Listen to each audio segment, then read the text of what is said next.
we quit? Just for a minute? I'm pleased. Good, thank you. Hi, one and all. My name is Hal Bogue. I'm on the executive committee of the Redwood Valley Guild, Community Guild. I get it right yet. I want to introduce you to the speaker for the evening. And I want you to welcome KenDonnell. He's from Taylorville Grange. What Grange? Taylorville. He lives in Greenville, which is up in Plumas County, up in the Sierra Foothills. We can't hear you very well. What's with the mic behind you? Sit down and be at the mic, please. Is this going to... Oh. Get right on it, Hal. Get right on it. Get close to it. 2 inches. Well, this sounds like it's close enough, at least to me. Yeah. Okay, so KenDonnell, he's been with the state level range since 2002 through 2010. So he's got a real background on where the bodies are buried and what's all taken place. And in addition to the speaking that he's doing tonight, he's working on sort of a real modern history of the State Grange. And the first section of it, which is about 33 pages, there's a copy of it out there, but there's a little thing next to it that you can sign up on, and I will email you the whole thing. So he was with the State Grange leadership from about 2003 to 2010, and he knows what took place, and he also knows what to expect. So I'd like you to welcome KenDonnell.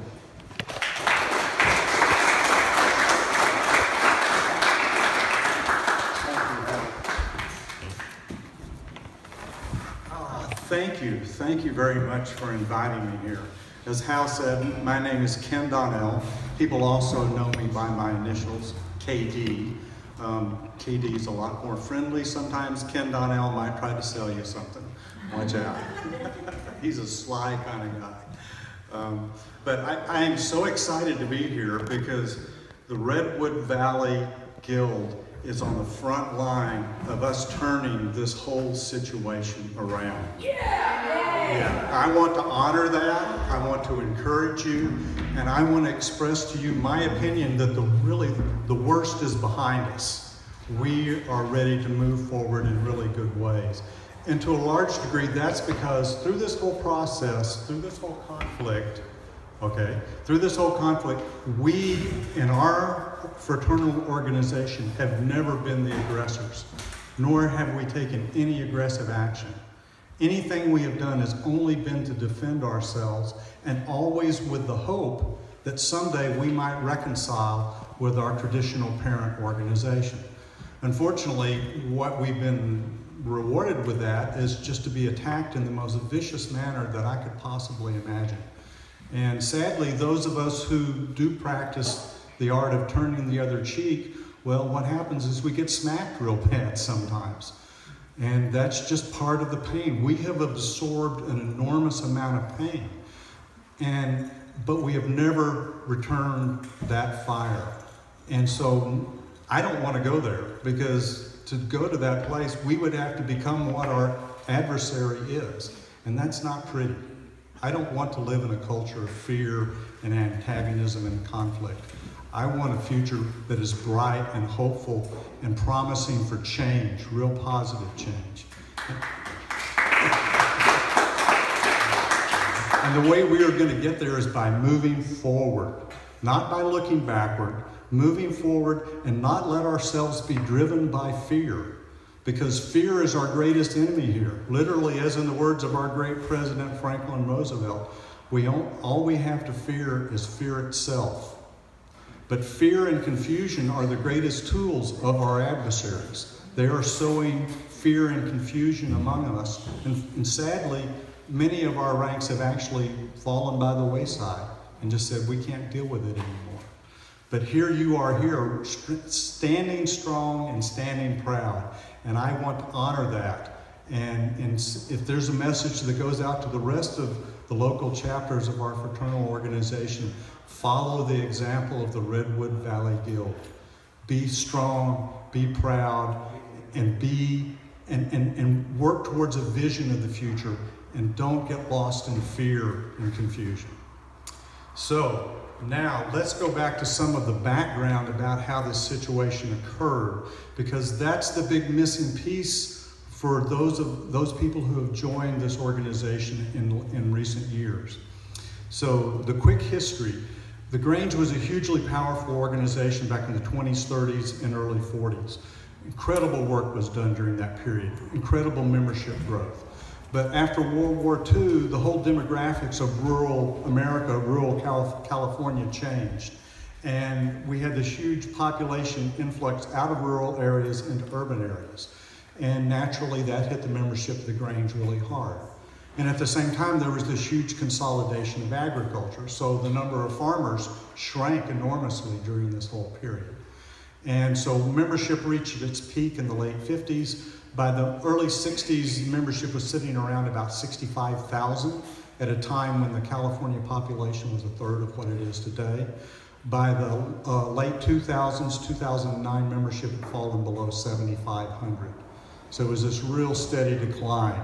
And in that period of decline, a lot of bad habits got started within the California State Grange. Now, what propped up membership during the period of the 70s, 80s, and 90s, early 90s, was Grange insurance. Because up until the late 90s, the only way to get Grange insurance was to be a Grange member. So what that ended up evolving was that the local Grange insurance salesman almost always in that time, in order to have customers, had to have an active Grange with members. So that most of the people just joined the Grange just for the insurance. They didn't really care much about being a part of the Grange. They didn't attend the meetings. They didn't participate in other activities, but they got the insurance. So that left it to fall upon the Grange salesman and his family and a small group of friends to keep most Grange halls going.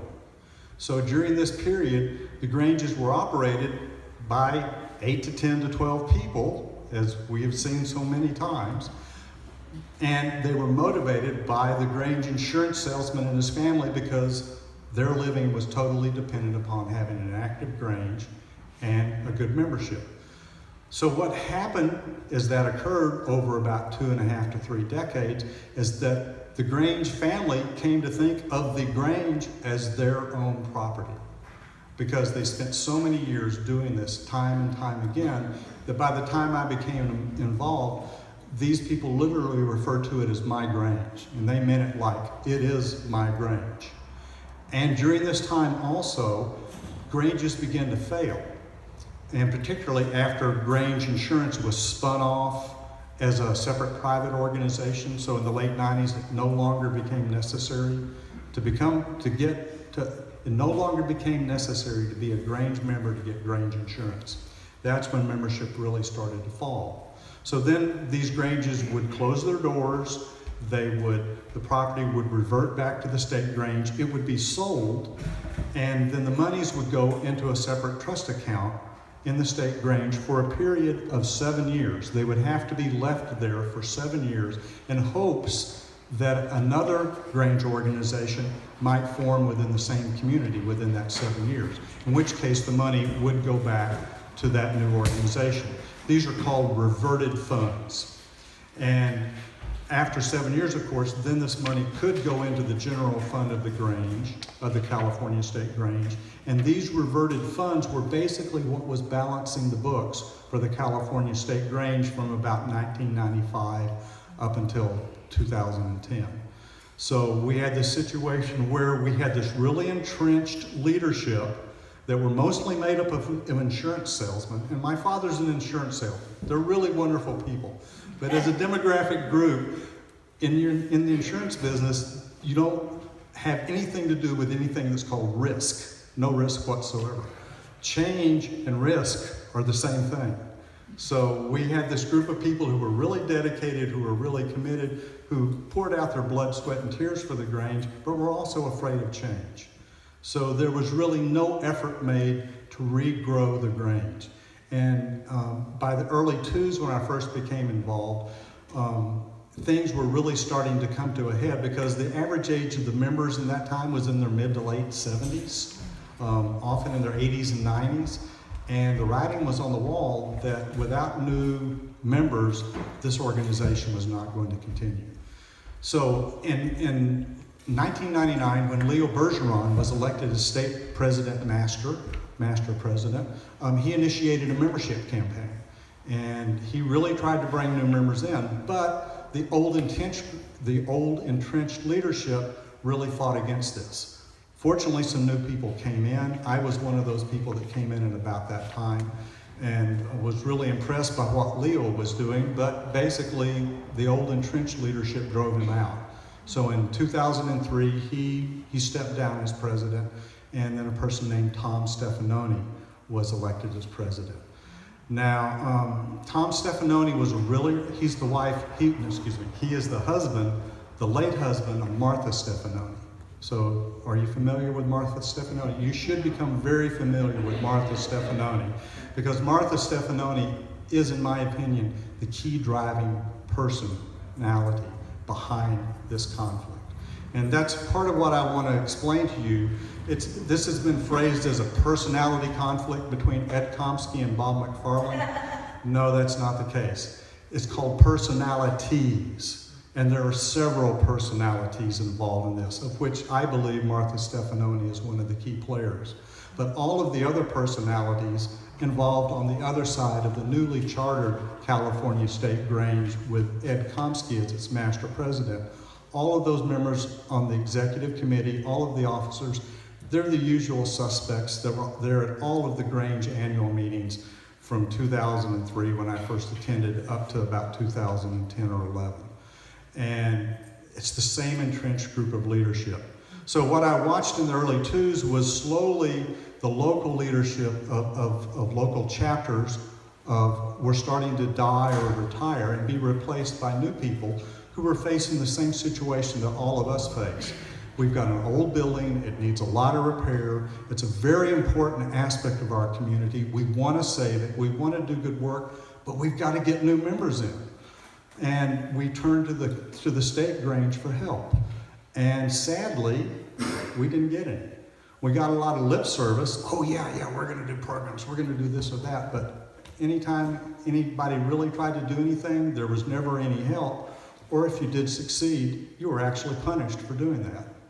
And I'll explain more of that later. So let's come back to 2003. Tom Stefanoni has just been elected as master president of the California State Grange to replace Leo Bergeron. And Tom was again an insurance salesman, as was Leo Bergeron, an insurance salesman. And Tom was a really, really nice guy, but the man could not make a decision about anything. And I mean, the simplest thing, you would talk to him, you would say, look, Tom, I just need you to give the okay for me to do this. He'd say, sure, no problem, I'll send out the email tomorrow. 2 weeks later, you're still waiting for the email. And nothing happened. I mean, it was everybody who was involved with the organization. And so I noticed that between the annual meeting of 2003, when Tom was elected and Leo stepped down, and the 2004 meeting under Tom Stefanoni's leadership, attendance at the annual meeting dropped about by 50%. I mean, the organization was just in gridlock. So that by the time 2005 came around, everybody was wondering, what are we going to do? Because Tom was up for re-election, and so this was our opportunity to elect a new president, also 2 or 3 members of the executive committee. So what happened was this really unusual coalition of these old-time Grange CSG leaders, along with some of us new young people in our 50s. It was so great being a kid in my 50s. Because they didn't have enough strength on their own or enough energy, they turned to us newer members, and our ranks were growing every year, while their ranks were depleting every year. So in 2005, they turned to us to form a coalition to elect new leadership to the California State Grange. And we had a series of meetings at the Elk Grove Grange.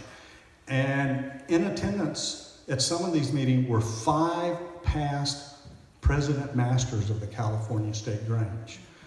and members of the executive committee. I mean, we had the cream of the crop of the old CSG leadership, and we had all of the new young people who were, you know, in our 40s, 50s, and 60s, you know, who were wanting to revitalize the Grange. And we came together, and it was an amazing experience because I got to see from the inside how bitterly, how viciously these longtime Grange members fought against each other. And I watched how the people that we were allied with wanted to use all of these really tricky parliamentary maneuvers and all these little secret things when we were saying, look, we want to do this democratically. Sure, we're going to try to make change, but let's do it straight up. Let's use the democratic process. But that's not what they wanted to do. They wanted to use trickery. And basically, we ended up splitting on that point because we, the progressives, could not tolerate that kind of action. So everything went down the tubes. Nobody was elected. There was no change. Tom Stefanoni was reelected.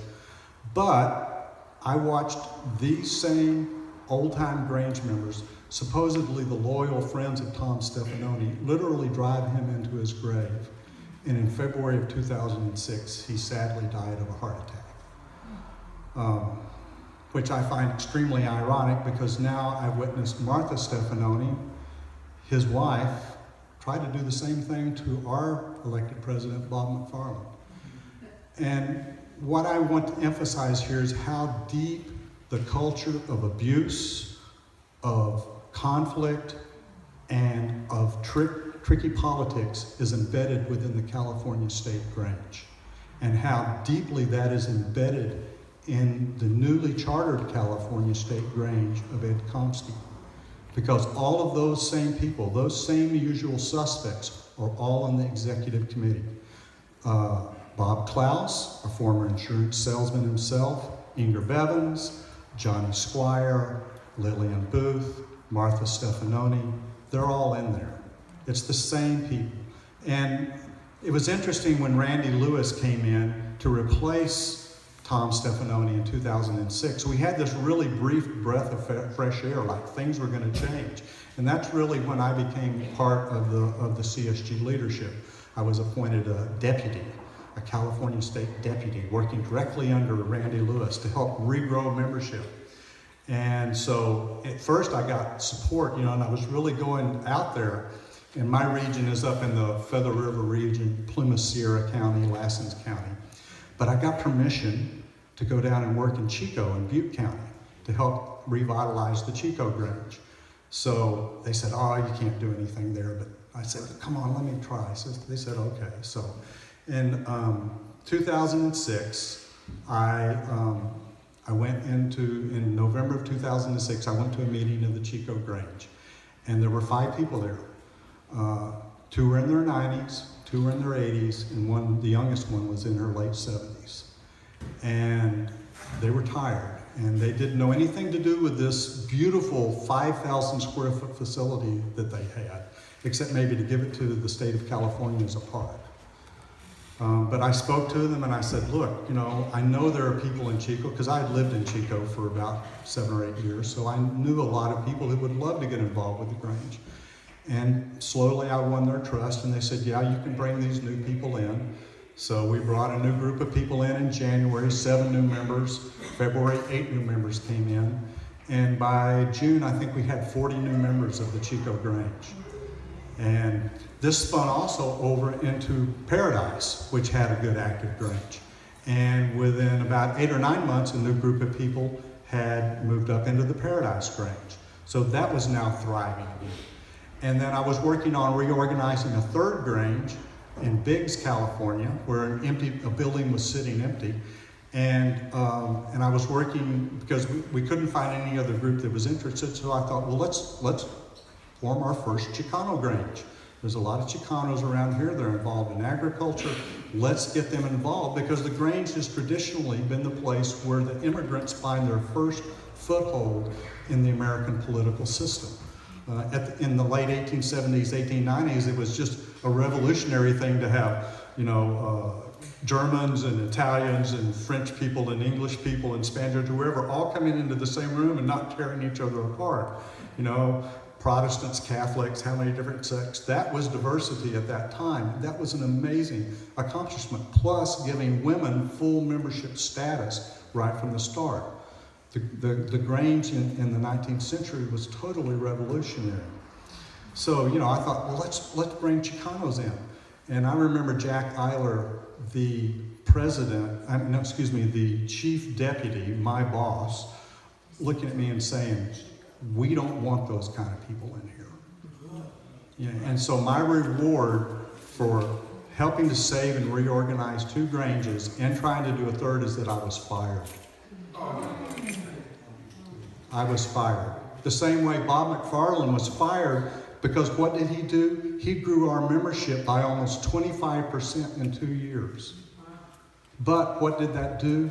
That threatened the little safe nest of the old-time CSG leadership, because suddenly, what if you're in your Grange and 20 new members show up? One of them might be elected president master. One of them might be secretary or treasurer. And then suddenly you're not going to be able to sell off your Grange hall and consolidate with another Grange down the road and have a big pile of money in your pocket. Let me explain that consolidation, because that was a real common feature of Granges back in the 90s and early 2000s. 2 Granges would be, you know, within reasonable proximity of each other, and they would both be down to maybe 8 to 10 members at most. Barely able to take care of their hall. So they would choose which Grange they were going to keep open, and all of the members of the Grange they were going to close would move to the new Grange, and they would consolidate those 2 Granges into 1 Grange. And then when they sold off the hall that they closed, all of that money went over to the new Grange. So suddenly, and this happened, the most clear example of this was with the Citrus Heights and the Orangevale Grange, which the Orangevale Grange was sold in the late 90s, early 2000s, and several $100,000 went over to the Orangevale Grange. So now these members are sitting there, they're only still about 20 people, but they've got all the money they need to fix their hall up, they don't have to go to the trouble to hold fundraisers, and they have a huge nest egg in the bank. You know, they can throw themselves dinners, they can pay for trips to the state annual meeting, you know, not directly put in the money in their pocket, but all these little perks and benefits of the long-time leadership. Well, these are the toes that Bob McFarland stepped on when he came into leadership. But let me back up just a little bit more to give just a little more history about this, because all during the 2000s, slowly our ranks of new, more progressive people were growing, and finally by 2000, I should start bringing in the key players here, because I haven't mentioned Ed Komsky. He didn't actually appear until the 2006 annual meeting. And surprisingly, he became involved. We didn't know it so much at that time. He was involved with the Wisteria Hall remodel project, which was where the old Wisteria Grange Hall in the Grange complex at the property in Sacramento, it was remodeled into the state headquarters so that we could rent out one of the other offices and actually end up with a net profit through that. Anyway, he was involved with that. He was a musician. We're both very accomplished musicians, so we hit it off real fast. And then about 2008, we met together in Anaheim at what's called the NAMM show, the National Association of Musical Merchants, because I'm in the music industry, he was too. So we met and had dinner, and that's where he first laid out this reorganization plan for the Grange. And it was a classic corporate reorganization plan. And basically what you do is you sell off your underperforming assets, you consolidate around your higher performing assets, and that's how you rebuild your organization, which might be good for a for-profit business, although it's going to leave a wake of unemployed people and a lot of problems in its wake. It's good for the shareholders. But who are the shareholders of the Grange? Well, it should be us. But in that way of thinking, no, it's not us. It's the long-term Grange leadership.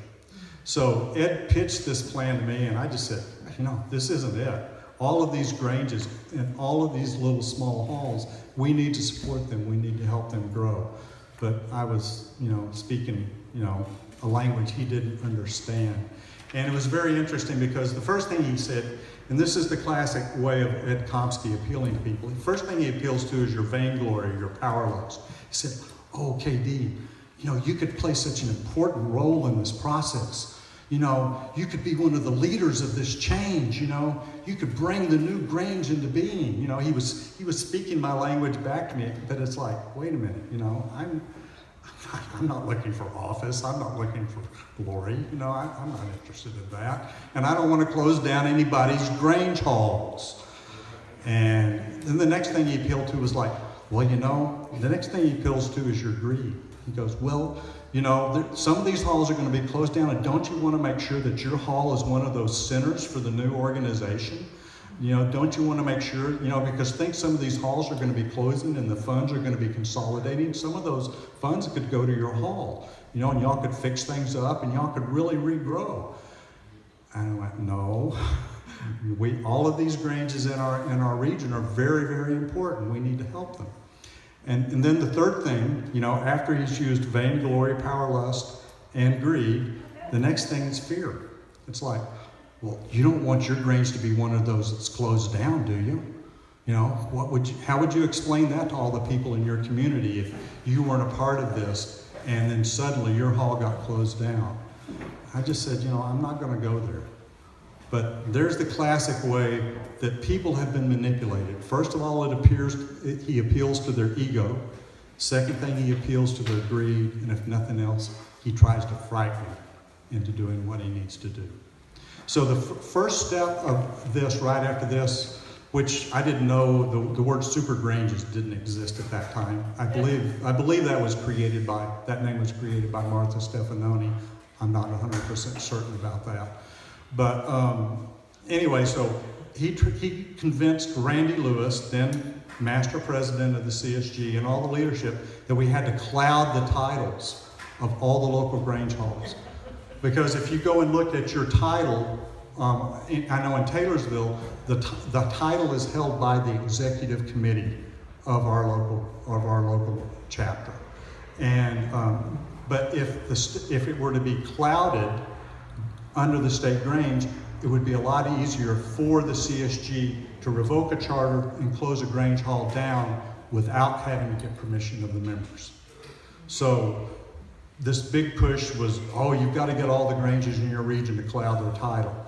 Well, that was a lead balloon that didn't fly. And at the same time, so here's this well-entrenched leadership that's getting more and more distanced from the rank and file members out in the local chapters, that's trying to get more and more control over these local chapters.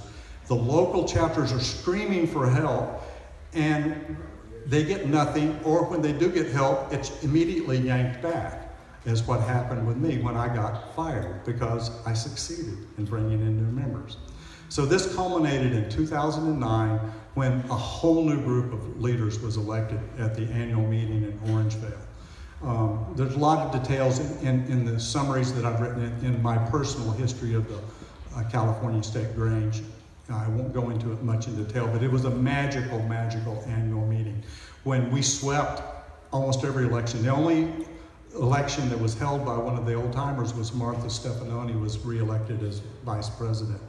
But Bob McFarland was elected as the state president master. John Luvas was elected to the executive committee, which was amazing. That was his first annual meeting. He was the then president of the Chico Grange. Shirley Baker was at that time one of the progressive people. She was elected, and Buzz Chernoff. So it was a clean sweep. I mean, we were stunned, and we thought, this is great. And Bob McFarland came along and started to regrow the membership.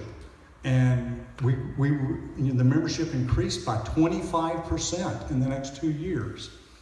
But what happened was that one of the members of the executive committee, Inger Bevins, was the member of the Springfield Grange, and she wanted to, their Grange was down to a small group of members, and they wanted to consolidate with the Prunedale Grange and do the same consolidation, like I said before, sell off the hall, money goes over to the Grange that's been consolidated into.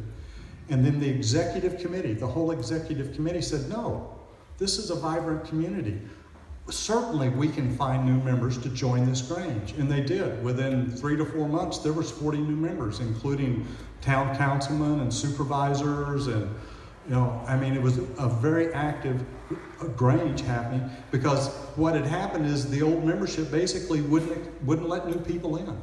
They were closed up. Everything was locked down from this long period of decline. And they didn't really want change. Well, the executive committee said, no, we're not going to allow this to happen. They formed a new Grange.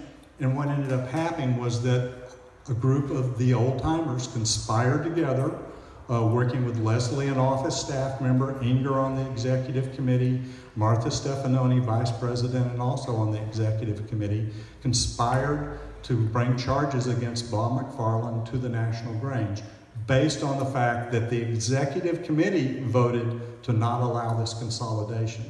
So Bob McFarland was accused of a crime by a decision of the executive committee. And that's when this whole thing began. Getting into the details of that, I could talk a long time. So hang on just a minute. Let me come to a little conclusion. So we've been in this conflict now for 2 to 3 years. The details of it are sordid, and what I want to help you understand is that they're based on immoral actions, where a group of longtime CSG leaders, out of touch with the rank and file membership, conspired to create false charges against our legally elected president and used the mechanics of the National Grange laws to basically force our elected membership out of office. They pulled a coup d'etat off against us. And fortunately, Bob was strong enough to say no, and we've stood strong against them. But sadly, Ed Komsky is a very, very shrewd player. He is a shark. And he has waged a brilliant campaign against us, and largely because we have not fought back at any level of ferocity that he has fought us. We've turned the other cheek. And as a result, we've been slapped over and over and over again.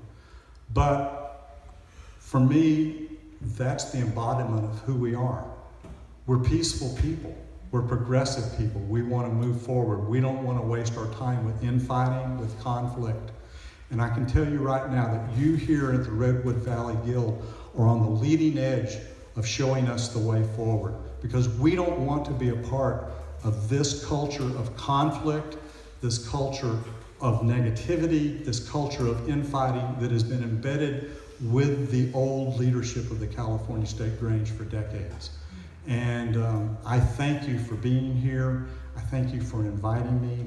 I hope I've given you a little bit of good information. There's a list out there. I'm keeping on writing, getting more, updating what I've written already and adding more information in there. So please sign that list and you'll be sent what I'm writing more stuff about. So, but thank you. Thank you for leading this way forward, because we have a great opportunity to remake our organization.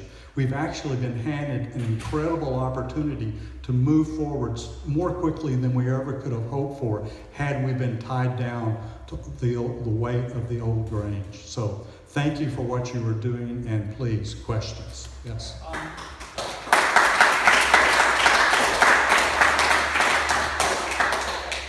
One of the fear tactics has been some sort of cloudy discussion of taking back Grange property, that he revoked our charter, Congress revoked the charter here, we'll take back property, and there's some people that are afraid enough that they're considering joining the newly chartered Grange rather than continuing in this unknown way forward. It's my personal belief that we might do better to use the abandoned school and to be willing to lose this building if that's what the courts say, fight for it as much as we can, but use some other facility in Redwood Valley and continue our organization, because I don't want to get into bed with the kind of people you've been talking about. So my question is, what's going on with the taking of halls? Okay. What from your point of view? Let me speak to this. Let me rephrase the question. The question involves the ownership of the halls, and does Ed Komsky, with the court decisions that have been handed down thus far, have any real power to come in here and take our halls, our local chapter halls, away from us? And the short answer is no. No. The longer answer is no. But Ed Komsky is brilliant at using fear tactics. And he has scared a lot of people. He scares and he confuses. That's how he prevails here. And number one, this organization has been active since what time? 1907? 1909? 1917. How long has Ed Komsky's newly chartered grain existed? 2 years. 2 years. So what right does an organization that has existed for 2 years, that has never had any connection with this local chapter, have to make any claims on this property? Zero. What his whole claim on is based on the federal lawsuit, trademark lawsuit. And there are two basic lawsuits going on. There's the federal trademark lawsuit, where the National Grange sued the California State Grange in federal court, claiming that we were infringing on their trademark because they kicked us out of the organization back in 2012, 2013. So they're saying, since you're no longer a part of this organization, you no longer have the right to use the word Grange because we own that trademark. And thus far, the court has ruled in favor of the National Grange. But the lawsuit is only against our parent state organization. It is not against any of our chapters, except in the last little tag added in during all of these what are called injunctive actions that Komsky keeps on filing, because Komsky is afraid for us to go to appeal. He's trying to knock us out before we ever have the chance to go to appeal. All of these decisions are under appeal. And so one of the last injunctive actions named the former California State Grange or its affiliates. So what that means is that now the local chapters no longer have the right to use the word Grange. So the local chapter no longer has the right to accept money, to accept dues, using the name Grange as part of this, as the organization. Now, having changed your name to the Guild, you've done away with that. Because, number one, you were never affiliated with this newly chartered state Grange. Second, the National Grange kicked you out. Number three, you've decided to change your name so you are not infringing on your trademark. Mr. Komsky is blowing smoke. He's really good at it, but that's all it is. Yes. So, we had Prop 37, the anti-GMO initiative, and I believe it was 2012. But to have a statewide initiative like that, it takes more than 1 year to do. It must have started back in 2009, 2010, and I heard that the Grange was very involved. Does the Prop 37 have anything to do with this conflict? That's a good question. The question is about whether the Grange supported Prop 37 for labeling GMOs back in 2012, was that correct? Yeah. Whether that's influenced the situation. I don't know for certain. There are theories that may be the case, because the National Grange is very cozy with a lot of corporate sponsors. And they may, and actually one of the birthplaces of Prop 37 was by a Grange member at the Chico Grange. So Pam Larry is a member of the Chico Grange. She's fighting hard to help us save the Chico Grange. We are under attack as well by Ed Komsky. And yeah, they would love to knock off that kind of an opponent to their corporate agenda. So that may very well be the case. I just don't have anything specific to show for that, except of how much support there is. Well, Ed Komsky has come out in favor of corporate agriculture heavily, and then the National Grange has all these policies that are very corporate ag oriented. I think the gentleman back here. Beyond threats, Komsky taken any branches? Yeah, so let me answer that question specifically. The question is, has Komsky actually taken any granges? And yes, he has taken one grange. And forcefully taken. Well, he hasn't taken one grange. He has frozen one grange. And yeah, so it's called the Marshall Grange, which is over east of Sacramento near Georgetown. And what happened is that the membership elected a new group of leaders back in November, new leadership, and they are strong. And basically the question was, and Bruce is going to help me with this in a second because he knows a lot about it, as much or more than I do. The leaders, the newly elected leaders, chose to stay with our traditional parent organization, now the California Guild. And the leaders who were voted out, who were under direct threat from Komsky in his lawsuit. Let me back up and give one little piece of background information that I left out. How vicious Mr. Komsky is in his lawsuit. He named all of the board of directors, our state executive committee members, individually in the lawsuit, in the second lawsuit, the state lawsuit, where they're actually attacking the property of our parent organization. He named all of the executive committee members individually. That's almost unheard of, to attack people, volunteers in a nonprofit organization, to attack them individually and threaten to take their homes, their savings, their retirement. And in the process, I mean, it was a brilliant strategic move. I mean, if you're talking about a vicious corporate raider, because he totally blew our leadership apart. All of a sudden, everybody started to have to watch their back and be afraid, am I going to lose my home? And particularly some of these leaders, such as Buzz Chernoff, were getting up there in years. And to me, it was fundamentally a form of elder abuse that Ed Komsky did against these really, really wonderful people. I knew Buzz and Linda Chernoff for many years. We fought together, you know, to make all these changes happen.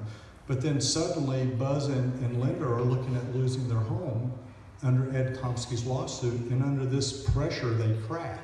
Well, Linda was the previous president master of the Marshall Grange, but she was elected out of office in November of 2015.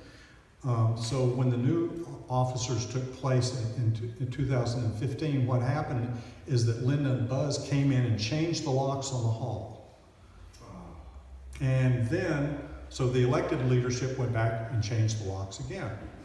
And then Linda and Buzz came back and changed it a second time.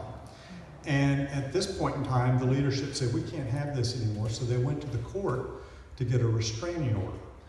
And what ended up happening is that Ed Komsky showed up with his Philadelphia lawyers, as we call them, waving all these documents, these preliminary court rulings, and so confused the judge that the judge just froze everything.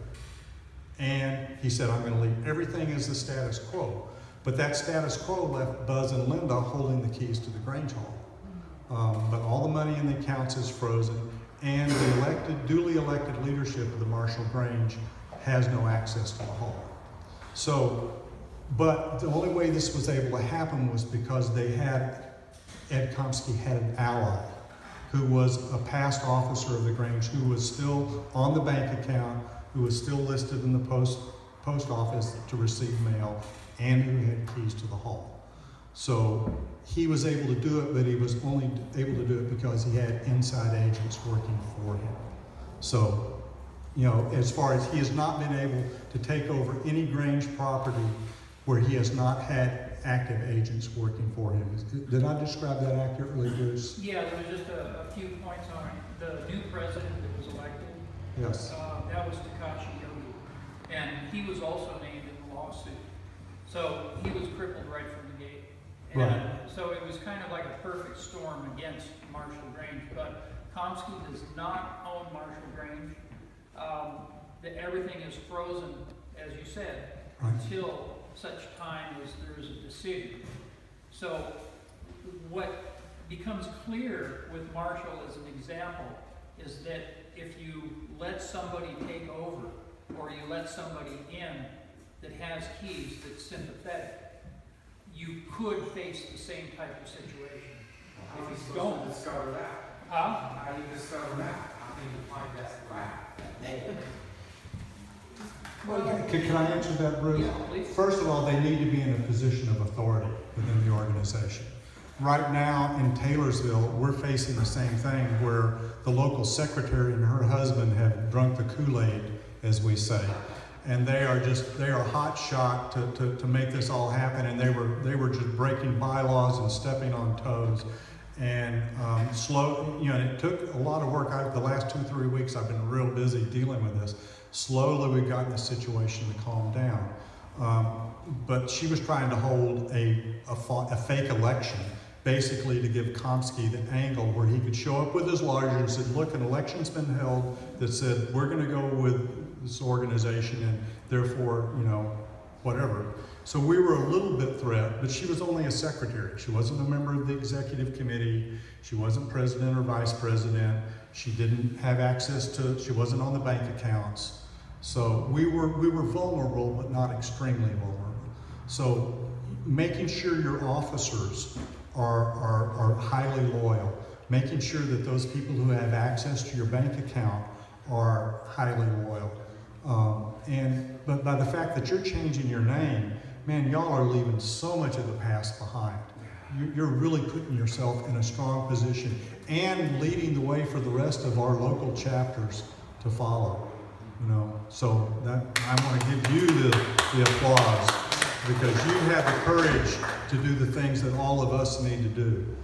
Yes, actually, I think the man in green was next.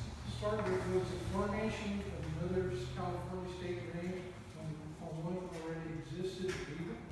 No, when our charter was suspended and later revoked, our California State Range, our parent organization, our parent state organization, had its charter revoked 2012, 2013 by National Master President Ed Luttrell.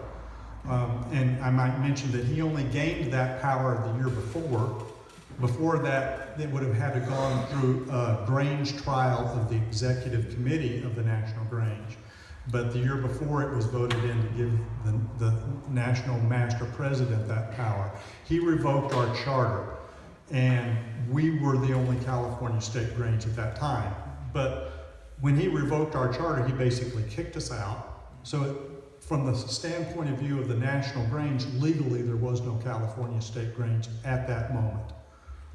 From their point of view. So then they went and formed a new California State Grange with Ed Komsky as the president, using this small group of disaffected members and about 20 to 25 local chapters that joined in with them. Very, very small group of people. They probably didn't have 300 members at that time. Okay, I think, no, yeah. Okay. I just wanted to bring up that, something Bird brought up. There's a collection of papers about fraternal organizations, they're actually presidents. It's called the Merrill Reports. And it talks about changes that happen in fraternal organizations based on years when they happen. And how our affiliations that have to work with that. And I know a lot of the changes that impact Granges specifically happened after this particular Grange is formed. So in that regard, this Grange is not vulnerable. But the other question I have is the state of California Grange was formed before that, or after, before that, before these changes happened. And as the national works in its very strange elected process, decisions are made that impact organizations that often don't have representation. In the case of the decisions that you're talking about, the empowering of Luttrell to make these decisions, we weren't even represented. The state of California was not represented. Correct. So consequently, there's some real big mistakes that have been made in terms of representation. And I think that, that's the beauty of the appeal process that we need to get to. And so the question that keeps coming to my mind is, how do we stop this guy from rolling over the top of us and just continually draining it? How do we stop and get to the point that we can actually get to it? So the question basically is, how do we deal with this ongoing tirade or ongoing cascade of negative decisions in the courts that are happening against us. And I think the best way, again, the local chapters have not been impacted thus far. And I'll let Bruce finish up too in case I miss points. The local chapters have not been impacted thus far. Legally, some people have been frightened into going over, but legally they have not been impacted. And the best way is just what you've done, move forward.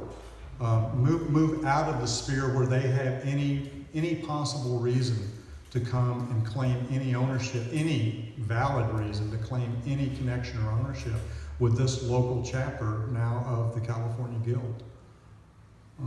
Bruce. Yeah, on Can you that, speak into the microphone? oh, sure. On that, with, and this has to do with the impacting that has, In the mic. okay, that has gone on with, say, Redwood Valley Grange, Rubidoux Grange, ones where Ed Komsky went to the Secretary of State himself and made himself president of the corporation without a legal election, okay? And he's done this on several occasions. I believe what the local Granges need to have the courage to do is to go to their local district attorney and have charges filed against Ed Komsky for that law breaking that he has done. I firmly believe the silence that's coming from Ed Komsky right now has to do with the AG charges that have happened, the several district attorney charges that have come up against him for his blatant illegal activities that he's done. So there have been community Granges that have filed charges? There's a few that have moved forward, but Marshall was the biggest one, okay? And that's where a 2.5-inch thick AG complaint went into the Attorney General's office, okay? And it was Kerry worked on that diligently, and every detail was in there, all of the codes were cited, everything was done. It was done professionally, and the AG has picked up on it, okay? It has not gone by the wayside. Those wheels turn very slowly, but the local Granges that are offended, if the law is broken, they need to be ready and willing to go to the authorities. Can you please state your name and what Grange you're from? Bruce Broderick, Fort Bragg Grange, Oh. and I'm one of the instigators at the coalition. So, Yeah, I've communicated a lot with Bruce over the last few months. And let me just add to this that Mr. Komsky's whole method of operation, his MO throughout his career, is always to move so fast that the negative consequences of his action never catch up with him. He's got a string of bankruptcies where he leaves creditors in the lurch, and he has committed numerous illegal acts, but he's very careful to not acts that, you can just call the sheriff up and have him arrested. You've got to file a lawsuit, you've got to file actions with the Attorney General. So if we can stall him, if we can slow this process down, he has to move quickly to succeed. And if he does not get this quick success, the weight of his own actions is going to start to turn against him. Because the whole Super Grange plan, they have to get about 100 to 120 local chapters to sign on before they can begin to make that happen, and they're about only halfway there.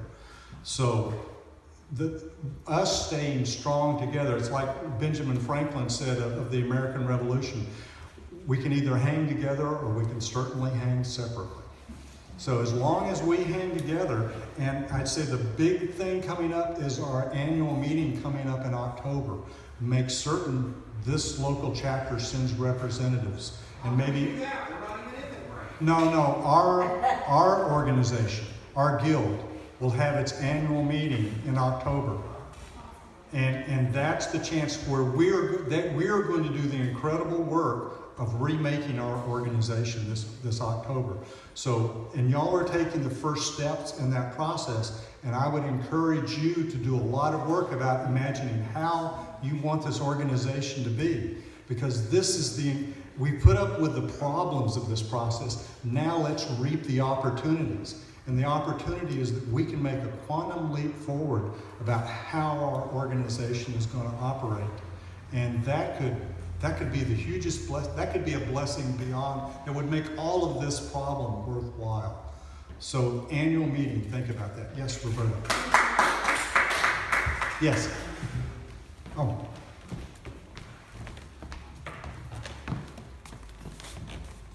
Okay, I think I want to make 3 points. Roberta, please say who you are. I'm Roberta, actor from Big Valley Guild in Lake County. And the first thing I want to say is that there are really 2 things that were happening simultaneously, and Ken here he is so knowledgeable about the inner workings of the Grange itself and how vicious and nasty they are. But I want to, a lot of you were probably there. Go back to late 2011. What were we talking about? We were talking about the wording of Prop 37, weren't we? Will it cover dog food? Oh no. What about booze? Oh, we can't take on the alcohol industry. Well, what if we go into a restaurant? Is that going to be legal? No, we're not going to go against that NRA because we'll never win. We can't. We're just gonna. This is going to be people food in the grocery store, and this whole conversation was happening. If you were looking at emails, we were like, well, Pam, when are you going to have the final wording? We're waiting, and we want to go out and get signatures. So, meanwhile, there's this palace intrigue going on. At some point, and I've done a timeline, you can see the escalation where these people, there's court testimony where some of these people in the Sacramento office said, well, God, we didn't really want to kill Bob, we didn't really want to punish him, we didn't want this to happen, but at a certain point, the National Grange suddenly had help from 6 world-class corporate law firms. They have 6 law firms working for them, okay? That ain't free, okay? Someone's paying the bill for that, and it's not the National Grange selling cookbooks, okay? Nobody sees the Monsanto smoking gun, but if you know about Tyrone Hayes and Dr. Chapella and various people who've gone up against biotech, right, and how they've been treated, you kind of know, you can kind of see the fingerprint there. You know what I mean? It's like, that industry has a long and well-deserved reputation of being extremely vicious and willing to crush people. Now, because the CSGs, the California Guild's insurance company was paying for our defense, what we got in the way of defense was a law firm that is more on the order of the public defender in the movie My Cousin Vinny. Sorry, Bob is a nice guy. Isn't that his name? The lawyer? He's a nice guy, but he is not the equal of 6 corporate and intellectual property law firms that, are world-class firms. So we've taken a beating. The other point that I want to make really clear to anyone who has an organization, we've seen that it was only organizations where there was a turncoat. But what you need to look at when you elect officials, don't elect someone with a vulnerability.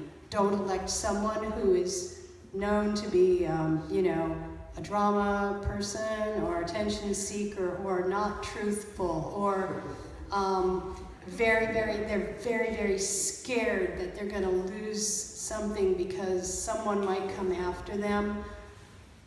Be honest with each other. If a person is extremely terrified that they might personally be sued, you should not have that person be an officer in your organization. They are a weak link, and if they start to get the calls and letters from people like Lanny Kotler and Rich Sachs and Ed Komsky and so forth, they're gonna feel threatened and they're gonna be scared. And when people are scared, they do dumb things like get the building rekeyed, change the lock on the post office box, and, you know, take everybody off the bank accounts. And the only halls, the only chapters that have been fallen was where somebody inside did that. If Komsky had the right to walk in and take everyone's hall, do you think he would have hesitated for 1 minute? He would have done it already. And that's all I want to say. Thank you. Yes. I just have a short question. If the California Grange has been eliminated from the national, is there any other state besides California which was eliminated? Wyoming was, yes. Yes, and the leadership in Oregon was thrown out as well. When was this? What was that? When was this? I think Oregon was 2012 and Wyoming was about the same time. So yeah, so basically Oregon had happened to them what they wanted to do with us, you know, throw your elected leadership out because we don't like them. Yes. I mentioned that a few charges have been suspended by the national, and they're all recent. Are they restored? Yes, yes. Well, the whole leadership of the old California State Grange and the National Grange is become very self-serving and totally distanced from the rank and file membership. I think that is pretty simply a fact.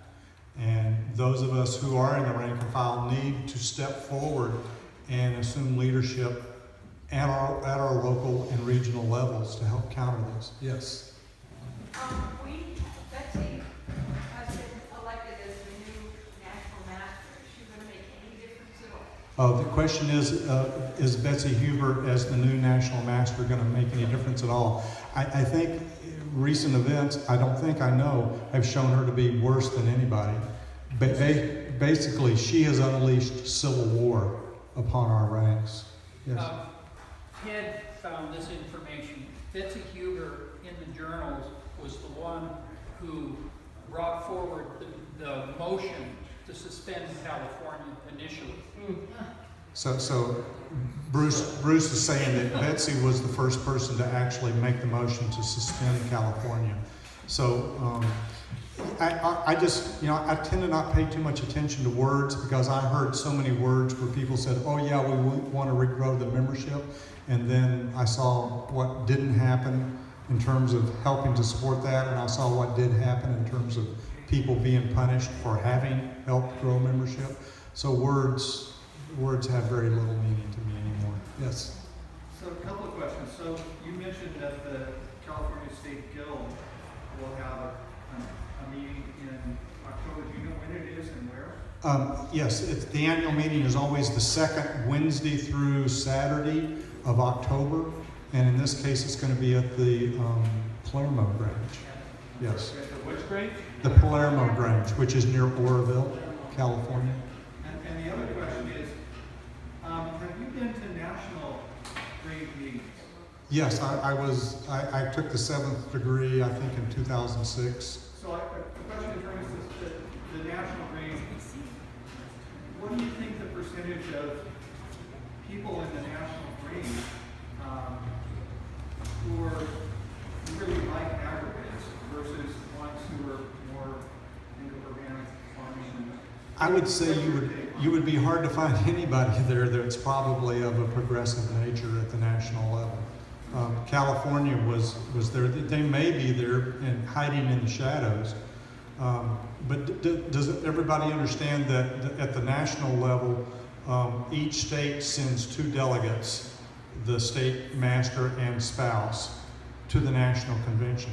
And those delegates constitute the delegate body there at the national convention. So related question then, do you think Of the 50 states, I'm guessing. There's 38 states, or 37 now. Ranges. Do you think the very, very vast majority of them are agribusiness oriented?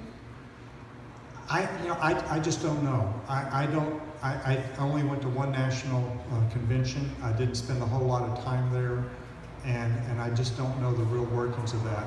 However, Martha Stefanoni, the first thing she said the first time I met her is she shook my hand and she said, Tom and I were the Young Grange Couple of the Year in 1984 at the National Grange Convention. So she's been going to the National Grange Convention for decades, and that's how she built up the personal relationships that she could call in the favors that could get this whole conflict started and the actions taken against Bob McFarland. I think, let me... My name is John Sarah from Big Valley County, and I know for a long time I felt, the urge to make a disconnect with regards to the name, to get on with the name change among the local groups as quickly as possible, because that takes away a great big stick from them since they've been using the trademark thing for leverage in ways that really shouldn't be used. Correct.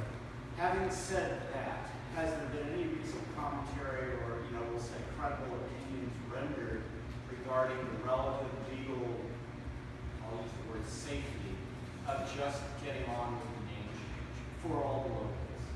Or is it like, what's the likelihood that it will instigate something? That may be that a fight is coming anyway, but has there been any comment on the likelihood of what it might precipitate to just get on with the name change? Because I'd like to just get on with the name change. Well, the simple fact of the matter is that by changing your name, you're complying with a court order. That would be my reading of it too. That's real simple right there. You're complying with a court order. You've never had any affiliation with the newly chartered California State Grange. You've been thrown out of any connection to the National Grange, and the ownership of your hall rests with the executive committee. Words that make sense, fear, uncertainty, doubt. Who's been spreading the FUD on dangers of name change? Well, that would be Ed Komsky and all of his agents working to try and confuse the situation and frighten us. For instance, the communications I've had from Steve implied that by changing your name, we are stealing the building. Well, that's pretty pathetic, but yes, I know. Yeah, so somebody just made the comment that... Also, the legal advice that we have at the moment is that it's great to be using guild, and what we've done is filed the fictitious name statement, so we are at this point in time, we are still in Redwood Valley Range doing business as Redwood Valley Community Guild. So you filed a DBA for your... Yes, we filed a DBA, and at this point, the lawyer has said, we'll look at that, and that's where it's to be. That's a very wise point. I mean, the question being about changing name, because in any kind of a court order, there's usually a window of opportunity to do that. You don't have to do it right away, but you take steps moving forward to comply. It shows compliance, it shows intent. Correct. And also the fact is that we cannot fully solidify our new name until the delegates vote on it at the annual meeting. So, yes, Roberta. Really quick, for you, and anybody else who wants to know where the National Grange is at, go on their website and read their position papers, and you'll see exactly where they're at as far as big ag, yes, pesticides, yes, print ballots only in English, strong military, TPK, yes, great, USA. You'll see it there. You look at their position papers. When is the next national meeting and where? Usually they have their convention the second week in November in different states across the nation. Yes, Bruce. On that note, there's only 70, 75 delegates there. Yes. And their 2000, from their tax records, their, I think, 2014 expenses at the National Convention was $134,000 for that little soiree. So what they do is they wine and dine, and they get the delegates that are there over to their position. So, you know, what you were asking, you know, about national convention, what goes on there, it's, you've been there. Yes.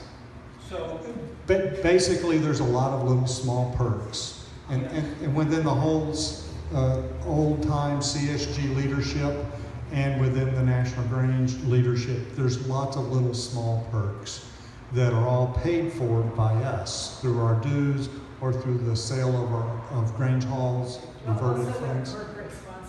And now the corporate sponsors for the Grange. Yes. I'm Greg Krause from Anderson Valley Grange. I'm the president. I just want to say one little thing, because I think it's important for us to acknowledge this. We were part of the California State Grange, very vibrant Grange, state Grange. What happened was... You come up here and do this. The mic. Thanks. We're recording this. This one's off, Mary Beth. This one's off. I know, but it's the better mic. Oh, Say your name and stuff. Greg Krause, Anderson Valley Grange president. I'm representing myself in some regards this way because our Grange is still in flux. But I want to say this. We were part of a very vibrant California State Grange. Whatever the national wants to call us, we were very vibrant. We were growing, and the camaraderie and the democracy, the representation, the decision process was incredible. And then this process happened, and I was at the Palermo meeting where, what happened was a lot of new... 2011. Right, a whole bunch of new Granges were resurrected, they were coming, they were representing something. There was all kinds of hanky-panky that happened, and it was pretty disgusting. But what I want to say is that a convention represents delegates from all the Granges coming together and voting together. It's probably the most democratic thing we do as a state. And in that process, we elected leaders, independent leaders. We didn't elect platforms, slates, or anything. We elected individuals out of people that we respected because we talked to them, we heard them speak in convention, and we felt that there were people that would represent us and do a good job. And there was still, I think at that point, there were still conservative folks on the various different positions. So it was still collectively working together. And what I want to acknowledge here is that when National decided that we were no longer the Grange that they wanted us to be, they were not just kicking out our leaders, they were kicking out our delegates and our other Granges. They really destroyed us. And it's important for us to acknowledge that. They don't really walk their talk. And this is something that up to to October last year, I was very much an adamant Grange person, thinking the rituals were really important, etc. And I still believe that the rituals and the values imbued into the Grange are extremely important. But National, they have completely forgotten those. And I think that's important for us to acknowledge. And I think it's interesting. I want to say one other extra thing, and it's interesting. Today, I was supposed to be going to a meeting in Little Lake, where the supposedly the master of the National Grange was going to come and meet those of us that hadn't stepped over yet, and those of us that hadn't stepped elsewhere. And it was canceled. And I think that one of the things that you might agree with is that it was canceled not because of, I think, Hoover's willingness to come. I think it was canceled because Komsky didn't want her to be there to maybe waver. And I think Hoover was definitely, she was the one that was second on the vote to kick us out. I still don't think she's 100%, and we need to talk with her. So all I want to acknowledge here is that there's this large body of us that are very unhappy, as another president at the Paradise Grange, which is David Zink, says, don't appreciate having our democracy stepped on. We're Americans, democracy is important to us. And here we are in this fraternal order that touts democracy and just walked right over it, squished it out, kicked out of our leaders, and just totally disacknowledged our delicate process. There's something really wrong with that, and I do feel it's fighting issues, and I think standing together is the only way to fight. So, thank you.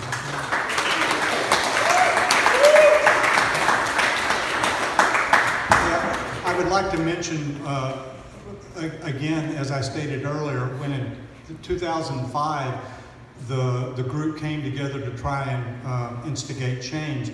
The first option chosen by the long-standing CSG leadership was subterfuge, deceit, tricky parliamentary maneuvers, basically trying to circumvent straightforward democracy. And anybody, this is my opinion, but anybody who believes that there's going to be true democratic elections in the newly chartered California State Grange of Ed Komsky is delusional. It will never happen again. Through parliamentary maneuver, through some little device, the status quo will be kept in place. And if by chance some reason, you know, new leaders are elected, they'll just throw them out, just like they've done here right now. And one final thing, let me say, anybody who is considering, you know, or wants to know what the future will be for the newly chartered California State Grange needs to learn the name Joseph Stefanoni. Because Joseph Stefanoni is Martha and Tom's son, who is now in his mid-20s and has just been appointed the National Grange Leadership Member. Back in the early 2000s, he was the heir apparent for becoming the master of the California State Grange. It was just assumed by the long-term leaders that he would be the master president of the California State Grange. And he is a shrewd parliamentarian. I think he sleeps with a copy of Robert's Rules of Orders under his pillow. And so, Joseph Stefanoni, I haven't talked to him in 10 years, so I don't know what he's like as an adult, but that is, I believe, the long-term plan for that Grange. Are we ready for dinner now? I was just going to ask if anybody was hungry. One quick final question. I heard Joseph Stefanoni was called Mr. Bylaws. Yeah, bylaws and parliamentary procedure. Yes. And that's one thing about these long-term Grangers. They are shrewd debaters. They are shrewd parliamentarians. You know, don't discount them. They've been practicing that game for a long time. But as far as honoring democracy, honoring change, honoring growth, no. Yes. Thank you, Ken. Thank you very much. Let's have dinner. Can I just take your attention for a second? I would just like to appreciate KenDonnell. Henderson Valley Grange made this bag for Proposition 37. Nice. And I'd like to give him this bag. Yay. And the other thing is, this is something that I've been involved with. You might have heard one of my radio programs on toxics. One of the things I've been very interested in is how children are exposed to dyes, additives and stuff, and the impacts they have on them. There's an organization that's called the Feinstein organization, which is based on an allergist doctor who actually did this work 45 years ago and proved that that's what's going on. And because Ken's such a colorful character, it seems so appropriate. You give him a tie-dye shirt that talks about that. So I'd like to give this to him as well.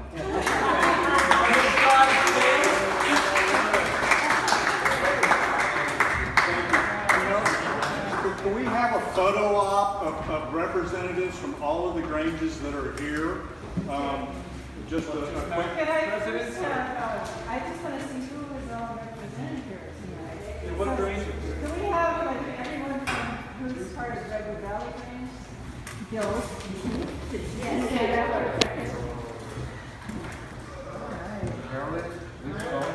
Okay, and then sit back down.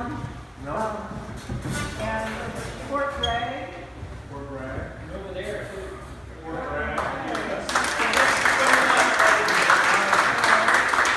Anderson Valley. Anderson Valley.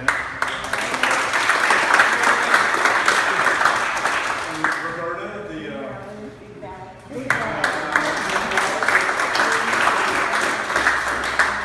and I'm representing Taylorsville. Is there any other Grange? How many was that? Was that 5, 6 Granges? We can't count, we're too hungry. What other Granges? Yeah. Are there others? Well, thank you everybody for coming. And you know, if we hang together, we're going to prevail. And not only that, we're going to preserve the legacy of the Grange so that someday when those people who have gone the other way realize their mistake, they'll have a real organization with the real values of the Grange to come back to. We can preserve that legacy. We don't need the name to preserve the legacy of what the Grange really was. Right on.